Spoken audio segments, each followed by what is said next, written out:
Olá pessoal, tudo bom com vocês? Bem-vindos ao 30º episódio do EB Drops, nosso podcast de ensino cristão da Igreja Batista de Vila Euro. Eu sou Alexandre, conheçamos o Senhor, esforcemo-nos por conhecê-lo.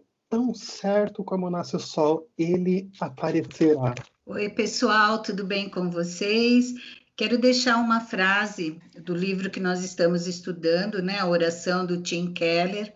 Jamais encontraremos Deus sem que Ele nos procure primeiro. Oi, gente. Estamos aqui continuando o nosso estudo. Eu queria dizer que não há comunicação da parte de Deus mais abrangente, pessoal e bela do que Jesus Cristo. Nós continuamos hoje a nossa série sobre oração e pretendemos falar hoje sobre compreendendo a oração. E está sendo bênção muito forte para mim, na minha leitura e na minha meditação, nas conversas que a gente teve aqui da equipe, e tenho certeza que vai ser bênção na vida de você também. Fátima, será que dá para eu dizer que todo mundo ora? Que essa oração é uma ideia universal? Assim que em qualquer lugar, qualquer pessoa ora? A gente sabe, né, pelos estudiosos, os historiadores, que a oração ele é um fenômeno muito comum na vida humana, né? Aquele senso de divindade, de busca pelo divino, sempre existiu no coração do homem, né? Talvez porque todos nós somos criaturas e temos impressa a marca de Deus dentro de cada um de nós, né? A diferença que eu vejo é que lá no começo, mesmo nas culturas mais remotas, sempre teve uma busca pela divindade mais voltada para o controle das forças da natureza, né? Através de alguns deuses, vários deuses, né? Zeus, que cuidava da chuva. Então, o homem, vendo-se impossibilitado de resolver alguma questão, buscava a Deus, para que Deus ou a divindade, né? Alguém que ele nem conhecia direito, mas que resolveria o problema dele com relação às forças da natureza, né? Com o passar do tempo, o avanço assim da ciência, dos filósofos, houve uma busca, um mergulho em si mesmo. Então, a oração se tornou algo mais interiorizado, uma busca por paz interior a partir de si mesmo, né? Não se apropriando muito de uma ajuda superior, mas querendo, às vezes, até se conectar com essas forças superiores, né? Já no começo do século XX, essas forças, eles falavam que a gente fazia parte de um consciente coletivo e que, né, nessa união de um mesmo pensamento, a gente poderia até mudar a realidade, né? Mas, quando a gente volta à oração para o aspecto bíblico, a gente vê que as coisas mudam, né? Como a frase que eu li no começo, que tudo começa com Deus, existe uma busca de Deus pelo ser humano, e aí a oração muda de foco. Tudo começa em Deus, Deus se revela ao homem, Deus busca o homem, Deus mostra quem o homem é, né? A insuficiência do homem de se manter sozinho, e oferece a ele um relacionamento. Então, primeiramente, através dos profetas, né? Das escrituras, da palavra de Deus, e posteriormente enviando Jesus, que era o próprio Deus no meio de nós, né? Então, a partir disso, a oração se tornou algo diferente, se tornou algo que não é o homem que está buscando a Deus, fazendo rituais, ou tentando por esforço próprio conseguir essa ligação com Deus, porque isso é impossível ao homem. Se Deus não buscar ao homem, ele não tem como se achegar a Deus por esforço próprio. Então, eu vejo que a oração é algo que deveria fazer parte da vida de todas as pessoas, principalmente dos cristãos. Eu conheço muitos cristãos que não gostam de orar, não conseguem orar. E o livro trouxe uma abordagem tão diferente sobre oração, a gente conseguiu aprender tantas coisas diferentes, né? Que a gente percebe que a oração, para ser um diálogo, precisa haver esse entendimento de quem é Deus e de quem eu sou. Poxa, é uma coisa assim que é aquela ideia assustadora, né? Que você fala o seguinte, que todo mundo pode orar. Às vezes a Xuxa apresenta, né? A gente tem algo especial, tem um Deus, assim é aquele Deus, aquela energia. Assim, as pessoas oram buscando essa energia, oram procurando essa divindade, esse algo que vem de fora, no intuito de se relacionar com o divino, se relacionar com o sagrado, né? Tem essa ideia, mas assim, como que a gente pode ter essa relação se a gente não sabe, se a gente não conhece com quem a gente se relaciona? É uma coisa que a gente vai se aprofundando quando a gente vai conhecendo um pouquinho mais, e as ideias que foram colocadas aí pela Fátima, né? Aquela ideia, tem uma frase do livro que ele cita, o Karl Barth, né? Que ele fala que a gente tem um instinto humano de orar, e o Barth estava dizendo isso, que a gente chama isso de uma ânsia incurável por Deus. A gente anseia por Deus, a gente anseia por ter um relacionamento com Deus. Isso aí é uma coisa inerente ao ser humano, só que apesar de ser inerente ao ser humano, muitas vezes a gente nem sabe como fazer isso direito. Isso é uma coisa que a gente vai explorar um pouco mais para frente, quando a gente for se aproximando mais de outros pontos do nosso livro e do nosso podcast.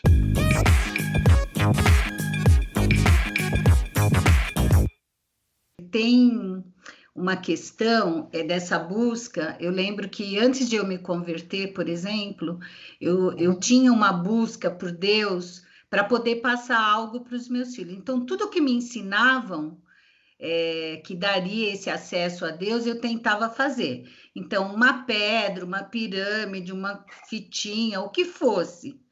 Mas a Bíblia fala lá em João 8,32 que quando você conhece a verdade te liberta, e liberta de você mesmo, dessas crendices, desse misticismo, desses rituais. Então, o conhecimento da palavra, ele te dá a noção exata de como se achegar a Deus, de como viver de forma a agradar a Deus, de como ter uma vida abundante a partir do conhecimento de Deus. Então, deixa de lado toda essa parte de algo que eu tenha que fazer para me achegar a Deus, né? Deus está me chamando, eu preciso saber quem Ele é para me achegar até Ele, para ouvir dEle. E isso Ele faz através da palavra dEle. E uma outra coisa que eu parei para pensar também, tem gente que ora para dentro, né? Assim, é aquela oração que é voltada para dentro, um tipo de oração mais meditativa. E tem gente que ora clamando por uma resposta que venha de fora. E é oração. As duas coisas são oração, não são? Uhum.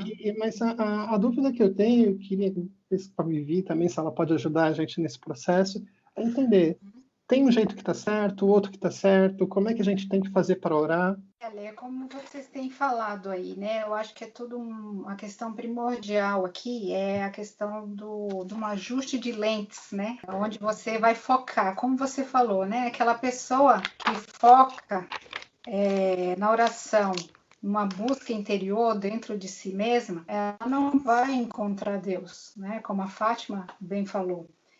E, ao mesmo tempo, aquela pessoa que focaliza para fora, numa coisa etérea, uma energia, como você falou, uma coisa vaga, o universo, como muitas pessoas falam, também não vão encontrar. Então, a oração cristã, ela dá esse ajuste de lente. A oração cristã nos ensina que devemos orar, dar uma resposta pessoal ao conhecimento de Deus. Então, nós nos direcionamos a um Deus pessoal em resposta ao chamado dele. É uma continuidade de uma conversa que ele começou. Então, é uma conversa pessoal. Não é nem focada em mim e nem jogada ao vento, jogada ao ar, para quem quer que esteja ouvindo. É algo direcionado, pessoal, direcionado a alguém, a uma pessoa, ao Deus triuno, que nós conhecemos. Por que nós conhecemos? Porque ele nos buscou primeiro, né? Nosso conhecimento claro, não é pleno, mas nós buscamos esse conhecimento e a cada dia ele aumenta. Então, o conhecimento de Deus está diretamente proporcional à qualidade da nossa oração e vice-versa. Quanto mais conhecemos a Deus, melhor é a nossa oração, né? E melhor o nosso foco, porque se o nosso conhecimento é pequeno, porque a nossa oração tem um volume pequeno, a nossa tendência é a gente modelar essa divindade, esse Deus, conforme os nossos próprios interesses e desejos. A gente modela lá, a gente cria um deusinho para a gente, né? Conforme o que a gente quer. E a gente cai naquela coisa de orar simplesmente pelo instinto humano, como a Fátima falou, pelo instinto de pedir ajuda, com base no nosso senso comum geral, né, da divindade, desfocado do Deus real, do Deus pessoal. Se você ora com o outro nível da oração, que é a oração como dom do Espírito, né, a partir do momento que a graça entrou na sua vida e você reconhece pela fé em Cristo a obra do Espírito, então aí sim você está apto para desenvolver uma conversa verdadeira, pessoal, né, com Deus. Você não é mais aquele súdito que se enverga ou se dobra diante de uma divindade inacessível qualquer. Não, você é muito mais do que súdito de Deus. Você passa a ser filho de Deus, né? Você tem essa pessoalidade, esse relacionamento, como a Fátima falou, ele nos convida a um relacionamento. E é nesse contexto, somente nesse contexto de pessoalidade, né, de filiação, que nós vamos conseguir desenvolver uma conversa no sentido pleno do termo. Não são palavras, mantras repetidos para si mesmos, e é uma conversa realmente, Deus abriu a conversa, nos convidou, começou a falar conosco, através da sua palavra, e nós respondemos numa conversa propriamente dita. Eu vejo, assim, alguns tipos de oração, e eu tenho... É pessoal, isso é absolutamente pessoal que eu estou falando, tá bom? Então, desculpa, se você está me ouvindo, não se sinta ofendido, o problema está comigo, não está com você, tá bom? Mas, assim, eu tenho, assim, muitas vezes, o problema quando eu vejo as pessoas orando aquela oração tão meditativa, mas tão meditativa, que é praticamente como se ela estivesse se conhecendo melhor, ela tivesse fazendo terapia na oração. Aquele desabafo, aquela oração com mantra, sabe? Aquela coisinha assim, meio zen, assim, né? Que o pessoal às vezes traz isso para o meio cristão. Eu acho muito, mas muito... Para mim é complicado para eu achar isso palatável. E de outro lado, tem gente que quando vai orar, dispara a falar e dispara a falar muita coisa na presença de Deus sem pensar naquilo que está sendo dito, sem parar para refletir naquilo que está sendo dito, entendeu? E aí começa a aparecer algumas coisas assim meio esquisitas, de revelação que Deus não revelou, de decreto que Deus não permitiu que você decretasse, que Ele não decretou nada. E isso torna a tua oração uma oração meio confusa na presença do Senhor também. Tem gente que fala de menos e quer se conhecer demais, e tem gente que fala demais e não quer conhecer a Deus, só quer falar. A Vivi estava comentando agora a ideia da oração como uma resposta a Deus. Eu estou respondendo a Deus. Eu não estou buscando a Deus na minha oração. Eu estou respondendo aquilo que Deus está revelando para mim. A gente vai falar um pouco mais sobre isso no próximo episódio, tá bom? Então se preparem, assim, a gente vai aprofundar um pouco mais esse assunto no próximo episódio. Mas é aquela ideia que, assim, a minha oração é uma resposta a Deus. Eu estou chegando, estou falando, Senhor, porque eu sei do Senhor tal coisa, eu te digo tal coisa na minha oração. E isso é uma coisa, quando a gente começa a ter uma oração que tem conhecimento de Deus. Eu acho que essa é a ideia que a Bibi estava falando.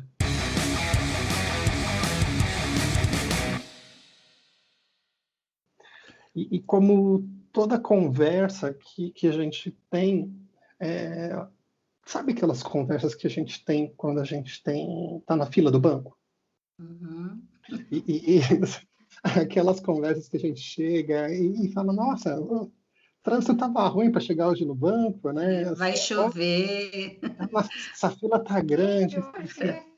e é uma conversa que a gente consegue ter com a pessoa durante 30 minutos, numa fila, 40 minutos, e não falar absolutamente nada sobre a gente. A gente pode sair assim para um papo entre amigos, e assim, aí um amigo arrasta a gente para uma conversa lá com outras pessoas e a gente não conhece ninguém na festa, e aí a gente tem um monte de conversa sobre aquele seriado novo da Netflix, ou sobre assim, uma roupa nova que você viu que alguém está vestindo, tá, puxa, que legal, aquela cor de camisa, esse tipo de coisa, e nada se revela sobre você mesmo. E por que eu fiz esse parênteses? Porque acontece que muitas vezes a gente faz isso com Deus. A gente não fala aquilo que está deixando a gente ansioso para que chegue logo, as preocupações que a gente tem. A gente só faz aquela oração técnica. E a gente fala, Senhor Deus, graças te damos, porque o Senhor é bom e está tudo certo, e a gente confia no Senhor. E boa noite, em nome de Jesus, amém. A gente tá com automático, você engata a primeira marcha, vai a segunda, acelera e sai. Tem oração que é assim, é assustador quando você faz isso.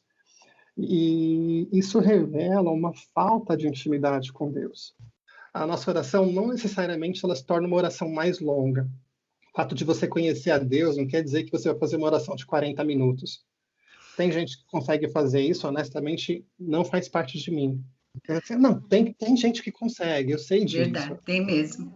Tem gente que tem esse dom, assim, e eu entendo isso como dom mesmo, assim, que é uma capacitação extraordinária para oração. Entendeu? Assim, passou 2 vezes na fila da benção, sabe? Assim, tem gente que é assim, mas assim, a gente tem um chamado para oração, e a gente acredita que mesmo que você fale pouco tempo, você pode fazer isso com liberdade, você pode fazer isso com profundidade e principalmente com intimidade. Dá para você fazer isso, dá para você fazer isso de uma forma que vai mudar o seu dia, vai mudar a sua vida e vai fazer diferença para você. Está fazendo para mim. Eu estou trabalhando como professor de escola dominical aqui na Vila Euro. Quanto tempo, Fátima? 2 anos?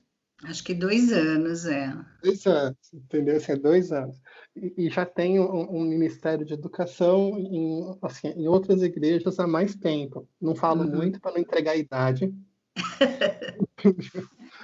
Mas, assim, é interessante quando você fala assim, olha, mesmo depois de tanto tempo, tem um autor que consegue te dar um novo olhar, uma nova perspectiva, que te obriga a rever alguns conceitos seus. E é muito gostoso, né, quando a gente pode falar de oração que hoje eu estou sentindo, eu não sei quanto a vocês duas também, meninas, mas assim, sentindo que eu tenho um pouco mais de liberdade na minha conversa com Deus. E isso dói, mas assim, é bom. O autor, né, o Tim Keller, ele fez uma abordagem muito diferente, né? Porque para a gente, como pessoa, ser humano, o mais fácil é repetir uma oração, né? A gente aprende uma oração, aprende uma sequência de palavras, né? Oração de crente, de crente mesmo, de igreja. Então, a gente aprende a sequência, adora a Deus no começo, pede perdão dos pecados, apresenta um pedido e tchau mesmo, né? E o Tim Keller, ele me colocou, espero que coloque quem esteja nos ouvindo também, num desafio de se aprofundar no conhecimento de Deus, de saber que apesar de Deus ser tão grande, né, tão poderoso, ele se importa com cada detalhe da minha vida. Então, eu não posso ter com ele uma conversa qualquer, rápida, e não ouvir o que ele tem para falar, né? O Espírito Santo, na oração, ele ministra ao nosso coração. Ele deixa o nosso coração sensível, né? Então, Deus, ele espera da gente essa postura, né? Tem uma frase que acho que é atribuída a... Eu vi o Ed René falar, mas ele falou que quem falou foi a Madre Teresa de Calcutá. que perguntaram para ela, o que você fala na oração? Ela falou, nada, eu só ouço. Ah, tá, eu ouço Deus. E Deus fala o quê para você? Nada, ele também só ouve, porque é uma coisa de entrega de coração, de um conhecimento, ela tem o conhecimento do coração de Deus e Deus tem o conhecimento do coração dela. E ali existe uma troca, né? Numa amizade verdadeira, no interesse verdadeiro, né? E isso é muito lindo de se aprender. É muito lindo, não é só cumprir tabela, né? Hoje eu tenho que orar de manhã e de noite na hora das refeições. Vai além, é algo que muda a tua vida. Então, vale a pena ter essa compreensão. Essa nova visão, né, sobre oração, que é o seguinte, não é simplesmente você aprender como e praticar, mas ela traz um resultado de transformação nas nossas vidas, né? É muito bom isso, você vê que você não pode começar a orar, começar a sua vida de oração e passar meses, anos, décadas e continuar a mesma pessoa. A gente vai se transformando e se tornando capaz de conhecer a Deus cada vez mais nesse crescente, numa crescente, né? Quanto mais você ora da forma correta, aqui como a gente está aprendendo, mais você conhece a Deus e mais a sua oração tem qualidade, né? Então, como a gente costuma falar, é um círculo virtuoso, né? Quem está ouvindo a gente também, isso vale para mim, vale para vocês. É aquela coisa, se você tem uma vida regular de oração e a tua vida não é transformada por aquilo que Deus vai incutindo na sua mente, no seu coração, você está fazendo isso errado, cara. Você está fazendo isso muito errado. Está perdendo seu tempo. Porque, assim, é assustador a ideia de você falar o seguinte, eu invisto meu tempo de oração e eu não tenho a minha vida transformada. É sinal que a tua oração está falando, mas você não está conversando com Deus. E é uma coisa assim que pelo menos eu sinto na minha vivência que tinha momentos que eu chegava e falava para Deus, Deus, esse negócio aqui não está certo, não. Assim, eu chegava e virava para Deus assim, olha, está acontecendo tal coisa na minha vida pessoal e isso não está certo, não, ó, sou teu filho, entendeu? Aquela coisa assim, eu estou querendo tua bênção aqui, eu preciso da ajuda, né? E ajustando a lente, como a Vivi usou essa expressão, sabe, aquela coisa, ajustando o foco, assim, depois e nesse curso agora que a gente está fazendo intensivo sobre oração, comecei a mudar minha oração para falar, Deus, está acontecendo isso e isso eu não estou gostando. Mas sabe de uma coisa, a tua vontade é boa, perfeita, agradável, sabe? Eu acho que o Senhor tem algum propósito, então revela isso para mim. Mas, Senhor, meu Deus, vai mostrando o que está acontecendo. Então, assim, a minha petulância com Deus, ela ficou um pouco menor, entendeu? Sendo na minha oração pessoal. É óbvio que na oração pública, quando a gente faz, assim, eu não tenho metade da cara de pau que eu tenho da conversa que eu tenho com Deus. E, às vezes você tem vergonha de mostrar sua intimidade para os outros, né? O que é uma coisa. Mas o que acontece, assim, nesse ponto que eu fui aprendendo durante a leitura, é que você vai ajustando o seu foco, sim, você vai ajustando a tua lente, e você vai conhecendo um pouco melhor o que Deus tem para você e isso vai se revelando para a sua vida de uma forma transformadora. Vivi, queria dar despedido pessoal e, ao invés de a gente despedir assim, com tchau, tchau, tchau, eu queria que a Vivi lesse para a gente o Salmo 17, dos versos 1 a 7, para a gente poder guardar isso no coração. Ouve, Senhor, a minha justa queixa, atenta para o meu clamor. Dá ouvidos à minha oração, e não vem de lábios falsos. Venha de ti a sentença em meu favor. Veja nos teus olhos onde está a justiça. Provas o meu coração e de noite me examinas. Tu que me sondas e nada encontras. Decidi que a minha boca não pecará, como fazem os homens. Pela palavra dos teus lábios eu evitei os caminhos do violento. Meus passos seguem firmes nas tuas veredas, os meus pés não escorregaram. Eu clamo a ti, ó Deus, pois tu me respondes. Inclina para mim os teus ouvidos e ouve a minha oração. Mostra a maravilha do teu amor. Tu, que com a tua mão direita salvas os que em ti buscam proteção contra aqueles que os ameaçam. Amém. Glória a Deus. Amém. Glória a Deus.